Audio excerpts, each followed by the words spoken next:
ఇప్పుడు ఇంకా కావాల్సింది ఏంది, రైతుకి కింద నుంచి కొమ్మ వస్తుంది, ప్రతి కొమ్మకి 8 నుంచి 9 కాయలు వస్తున్నాయి. జిగి లేదు, నల్లి లేదు, దోమ లేదు. ప్లస్ ఏదన్నా జబ్బు వచ్చే గుణంని కూడా కొంచెం ఎక్కువ తట్టుకుంటే కెపాసిటీ ఉంటది, ఇమ్యూనిటీ ఎక్కువ ఉంటది అన్నట్టు.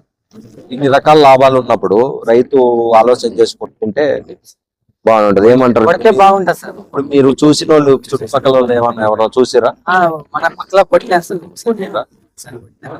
చూసిన వాళ్ళు అయితే అడుగుతున్నారా ఏం కొట్టినవని? ఇప్పుడు ప్రస్తుతానికి వాన కోసమే వానగాని ఉంటే మందుకు అయితే ఏమి డోకా లేదు. ఇంకేమైనా చెప్తావా మా రైతులకి? ఏమైనా చెప్పు.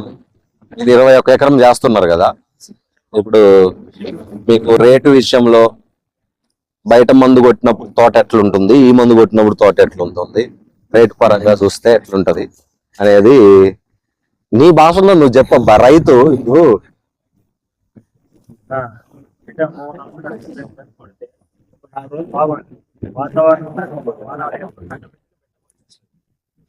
బయట మందు ఆయిల్స్ వచ్చేసి 15 రోజులు 20 రోజులు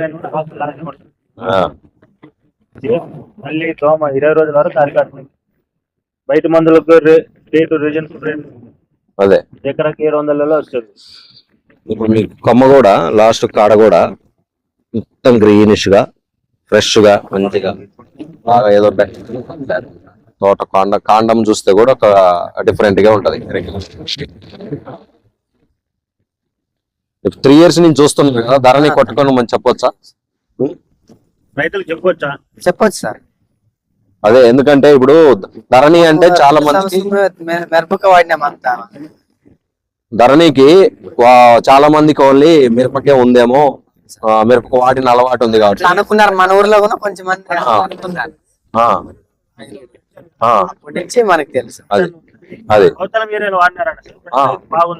కౌతాలం ఏరియాలో బాగా వాడతారు. అదే అదే 15 నుంచి 18 గంటల దాకా వచ్చింది. మందు వాళ్ళే జస్ట్ ఒక 6 సార్లు ఉన్నారన్న సార్. అవును, 6 సార్లకి 18 గంటల దాకా వచ్చింది అన్నారు. దిగుబడి బాగా వస్తుంది. మీరు అది కూడా మిరపలో కూడా మన ధరణి అనంగలోనే ఉబ్బముడతను కూడా పోగొడుతుంది అంట కదా అనే పేరు వస్తుంది. కాకపోతే అదొక్కటానికి చూసుకుంటే అది ఛాలెంజింగ్, అన్నిటికన్నా టాప్ సిచ్యువేషన్ అది. దాని గురించనే మంది కొట్టి రిమైనింగ్ అంతా వేరేది కొడితే మరి ఇది సడన్ గా కొట్టంగలోనే తిప్పుకోకపోతే ఇబ్బంది. ఫస్ట్ నుంచి కొడితే నిజంగానే మనం ఆపగలుగుతాం. అదొకటి చూడండి. మీకు వెళ్ళిన పత్తికి కానీ, లేకపోతే మొక్కజొన్నకు కానీ, లేకపోతే కూరగాయలకు కానీ, మొక్కజొన్న బాగా వేస్తారు ఈ ఏరియాలో. మొక్కజొన్నకి వేస్తారు, ప్లస్ ఇది ఏమంటారు గుడ్డలు, మన పల్లీలకి బాగా వాడుతున్నారు. అప్పుడు నిమ్మకాయ చెట్టు సార్, అది వాన ఇది పత్తి పెట్టుకోక ముందర మామూలుగా ఒక రకంగా డిమ్ ఉండే చిన్నది. అప్పుడు పోయినసారి ఇప్పుడే సార్ ఉండదు, డిమ్ ఉండే. 2 సార్లు అది ఇప్పుడు పత్తి కొట్టేటప్పుడు దానికి కొట్టాము, ఇంత పొడుగు చిగురు వచ్చింది. అదే మీరు పెట్టినప్పుడు పోయిన సంవత్సరం మిర్చికి వేసినప్పుడు ఫస్ట్ అది ఎండిపోతుందని మనోడు కొట్టిన, అది పచ్చగా వచ్చిందని చెప్పింది నాకు. మళ్ళీ అది డల్ అయింది, పంట మధ్యలో గ్యాప్ వచ్చేవారికి. మళ్ళీ ఇది పడ్డప్పుడు 2 సార్లు ఈ టెంకాయ చెట్లు కొట్టాం సార్. ఇది అంతా మన పత్తి పెట్టుకోక ముందర ఎర్రగా ఉండే, మన ఎల్లో కలర్ వాటికి కొడితే కూడా కర్రీగా చూడ టెంకాయ చెట్లకు కూడా మరి కూడా ఇది ఒకసారి ఆ నిమ్మ చెట్టుకి మంది కొడతారు. యాక్చువల్ ప్రకాశం జిల్లాలో నిమ్మ చెట్లకు కూడా ఇవి చెక్ చేస్తున్నాం అన్న. మనం చేస్తే మనము నిన్న ఇప్పుడు ఈ తోటకి వీళ్ళు ఫస్ట్ నుంచి కొట్టడం వల్ల ఇప్పుడు 3వ సారి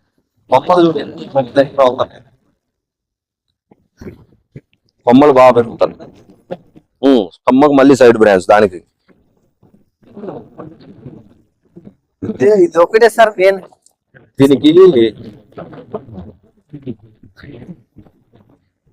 ఇప్పుడు అది ఏమన్నా ఖర్చు రైతుకి పత్తిలో తీసినాం సార్, చుక్క ఇబ్బంది అవుతుందని ఆగుతున్నాం. అటు నుంచి తీయాలి.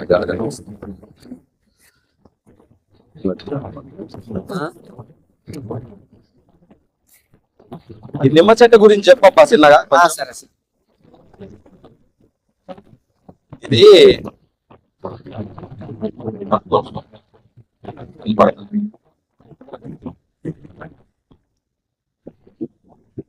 ఇది వస్తుంటారు. ఈ నిమ్మ చెట్టు గురించి చెప్పు. మామూలుగా మనం ఇది ఏం మీ తోట కాదు కానీ దీని గురించి చెప్పు ఒకసారి. ఇది పత్తి ఏకొక ముందర ఎర్రగా ఉండే, పత్తి వేసిన తర్వాత దీనికి స్ప్రే చేసిన తర్వాత 2 మాటలు స్ప్రే చేసినాను.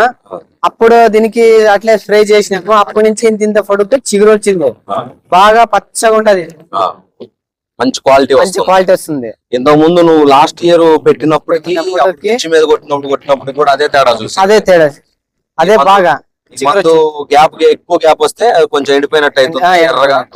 తర్వాత మళ్ళీ ఈ మందు తగలగానే కరెక్ట్గా బాగా వచ్చింది. అసలు ఆకు కానీ ఎంత క్వాలిటీ ఉందో చూడండి. ఈ చెట్టు చెట్టు అంటే మామూలు గట్టి ఉంటది, ఆకు బాగా మందపు ఉంటది.